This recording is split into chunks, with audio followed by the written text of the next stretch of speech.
जय हिंद। कैसे हैं आप सब? आप सबका अपने चैनल स्टडी विद जीपीएम में स्वागत है। बिना किसी देरी के आपको ये कक्षा 12 भौतिक विज्ञान के हम दो इम्पोर्टेंट क्वेश्चंस करवाएंगे। पहला है धारामापी का अमीटर में रूपांतरण, दूसरा है धारामापी का वोल्ट मीटर में रूपांतरण। पहले तो आप ये समझ लीजिए कि धारामापी का होता है, फिर समझिए अमीटर क्या होता है, फिर समझिए वोल्ट मीटर क्या होता है।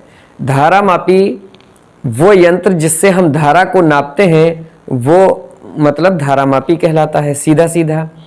अमीटर भी विद्युत धारा को ही नापता है, लेकिन जो अमीटर या एमीटर जो होता है वो ज़्यादा विद्युत धारा को मापता है। मतलब ज़्यादा विद्युत धारा मापने के लिए, जिसे मतलब अगर ये 5 एम्पियर की 25 एम्पियर की 30 एम्पियर की, तो ज़्यादा एम्पियर की विद्युत धारा मापने के लिए एमीटर का उपयोग किया जाता है, और कम मतलब धारा मापने के लिए धारामापी का उपयोग किया जाता है। जैसे भाई तराजू वराजू होते तो छोटे वजन के मतलब कम, जो दुकानदार लोग रखते हैं तराजू वो थोड़ा छोटे छोटे रखते हैं, लेकिन जो बड़े बड़े जो होते हैं मतलब जहाँ गल्ला वल्ला खरीदा जाता है वहाँ के जो तराजू होते हैं वो बहुत बड़े बड़े होते हैं। तो दोनों तराजू हैं, दोनों का काम तौलना है, लेकिन वो कम वजन तौलता है और वो दूसरा वाला बहुत ज्यादा वजन तौलता है। इसी तरीके से धारा मापी होती है वो कम धारा को नापता है, लेकिन ज्यादा धारा मापने के लिए एमीटर का उपयोग किया जाता है। वोल्ट मीटर किन्हीं दो बिंदुओं के बीच विभवांतर मापने के लिए जिसका उपयोग किया जाता है, उस यंत्र को ही हम वोल्ट मीटर कहते हैं। क्लियर? दो बिंदुओं के बीच विभवांतर मापने के लिए जिस युक्ति का हम उपयोग करते हैं उसे वोल्ट मीटर कहते हैं। देखिएगा कैसे नापते हैं। धारामापी का अमीटर में रूपांतरण, दूसरा है धारामापी का वोल्ट मीटर में रूपांतरण। तो धारामापी का अमीटर में रूपांतरण, इसके लिए एक पॉइंट ये याद रखना है कि धारामापी को अमीटर में रूपांतरित करने के लिए इसके समांतर क्रम में निम्न प्रतिरोध लगाते हैं। धारामापी को अमीटर में रूपांतरित करने के लिए निम्न प्रतिरोध को श्रेणी क्रम में समांतर क्रम में निम्न प्रतिरोध को लगाते हैं। समांतर क्रम में निम्न प्रतिरोध को लगाते हैं। जैसे ये कोई धारामापी है और ये IG धारा ही नाप सकती है। ये एक कोई धारामापी है जो सिर्फ IG धारा ही माप सकती है, लेकिन हमें मान लिया इससे I धारा मापना है। ठीक है, तो इसके लिए धारामापी को अमीटर में रूपांतरित करने के लिए पहला स्टेप ये याद रखेंगे कि समांतर क्रम में निम्न प्रतिरोध को लगाते हैं। तो ये देखिएगा, इससे लगाने से क्या होता है, जैसे IG धारा हमें इससे नापनी थी, नाप सकती मतलब धारामापी जो है वो सिर्फ IG धारा नाप सकता था, लेकिन हमें धारा I नापना है। इसके लिए हम एक निम्न प्रतिरोध को इस जो ये मीट धारामापी है इसके साथ समांतर क्रम में जोड़ देते हैं। क्लियर हुई बात? तो इससे ये IG धारा ही नाप सकती है, तो IG धारा इधर चली जाती है। ठीक है, और ये I धारा IG इधर चली गई, बची I माइनस IG। अब I माइनस IG इधर आई, और यहां पर एक ये निम्न प्रतिरोध इस धारामापी के समांतर क्रम में लगा है और यहां से धारा ये निकल गई है। ठीक है, तो इस तरीके से ये धारामापी अमीटर में रूपांतरित हो जाता है। अब इससे ज्यादा धारा मतलब निकल सकती है। ठीक है, तो धारामापी को अमीटर में रूपांतरित करने के लिए इस तरीके से हम समझ सकते हैं कि धारामापी को अमीटर में रूपांतरित करने के लिए इसके समांतर क्रम में निम्न प्रतिरोध लगाते हैं। ये निम्न प्रतिरोध जो समांतर क्रम में धारामापी के लगाया जाता है इसे हम शंट कहते हैं। क्या कहते हैं? शंट। तो शंट एक समांतर क्रम में धारामापी के समांतर क्रम में लगाया गया क्या होता है? प्रतिरोध होता है। तो निम्न प्रतिरोध को ये समांतर क्रम में लगाते हैं। अब देखिएगा, ये समांतर क्रम में ये प्रतिरोध लगा है और ये वाला भी प्रतिरोध काहे में लगा है? समांतर क्रम में ही लगा है। समांतर क्रम में हमें मालूम है जैसा कि समांतर क्रम में किन्हीं दो बिंदुओं के बीच विभवांतर बराबर रहता है। श्रेणी क्रम में धारा का मान बराबर रहता है, लेकिन विभवांतर जो होता है वो समांतर क्रम में बराबर होता है। मतलब इसका विभवांतर, धारामापी का विभवांतर और इसका विभवांतर, ये दोनों बराबर होंगे। यानी जो धारा मापी विभवांतर V बराबर होता है IR, विभवांतर V बराबर IR होता है। यहां पर विभवांतर क्या बनेगा जाके भाई, IG इंटू जी।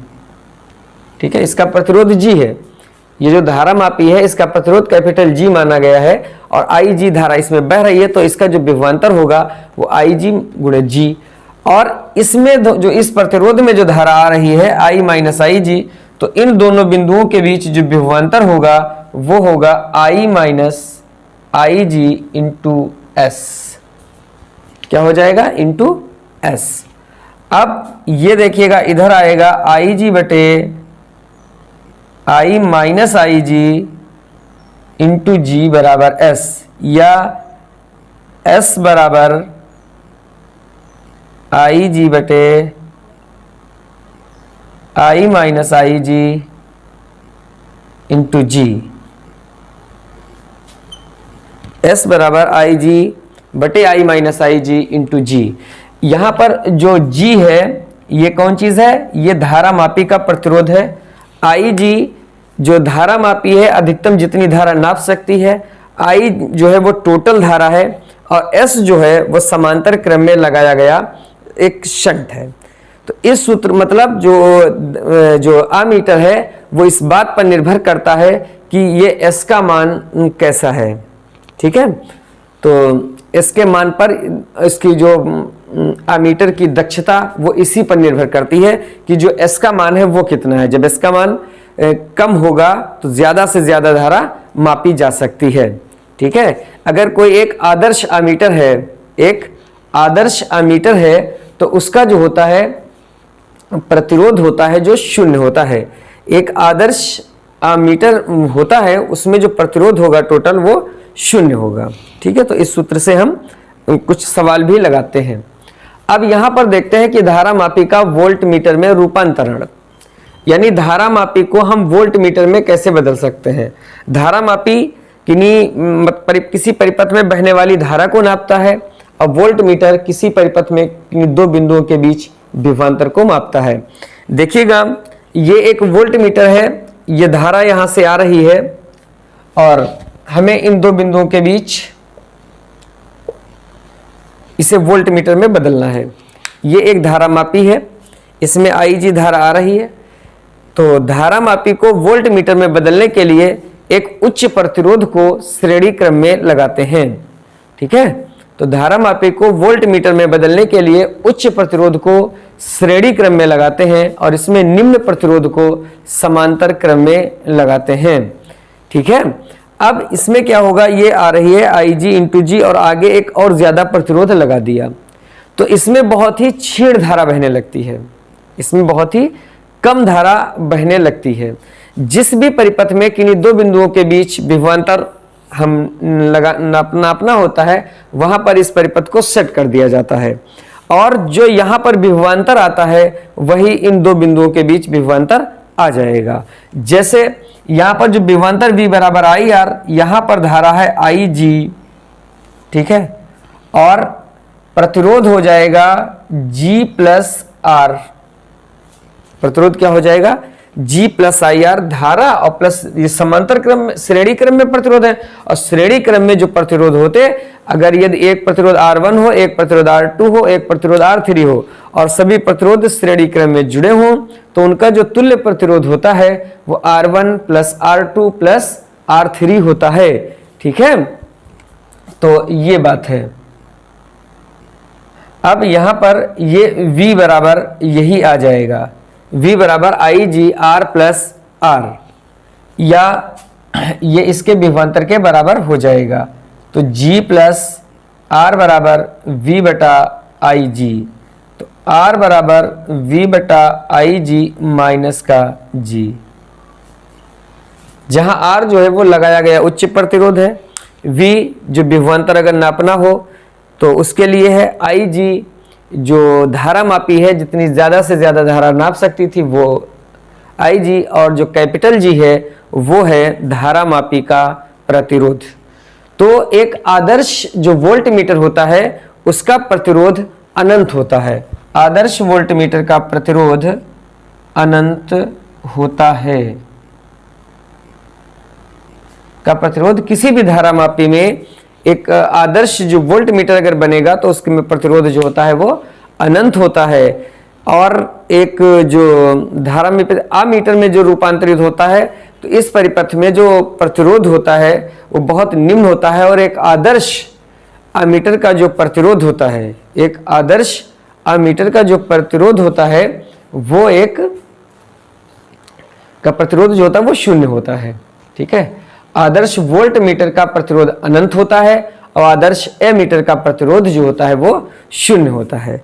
ठीक है, तो ये दो क्वेश्चन आपके दो हमने तैयार करवा दिए हैं। निश्चित तौर पर आपके ये समझ में आ भी गए होंगे। तो मिलते हैं नेक्स्ट वीडियो में, इसी और श्रृंखला में हम आपके लिए और बढ़िया क्वेश्चन लेकर आएंगे। ठीक है, वीडियो को पूरा देखा करिएगा, हम आपके लिए मेहनत करते हैं तो आप भी वीडियो देखिए, तो जब तो हमारी मेहनत वसूल हो पाएगी। बहुत टाइम निकालना पड़ता है तब जाके ये वीडियो बन पाते हैं। ठीक है, तो वीडियो को फटाफट लाइक कर दीजिएगा, शेयर कर दीजिएगा, अपने दोस्तों को बताइएगा कि जो इम्पोर्टेंट क्वेश्चन हैं इन्हें देख लीजिएगा, ये आपको परीक्षा में मिलेंगे ज़रूर। ठीक है, मिलते हैं नेक्स्ट वीडियो में। Thank you.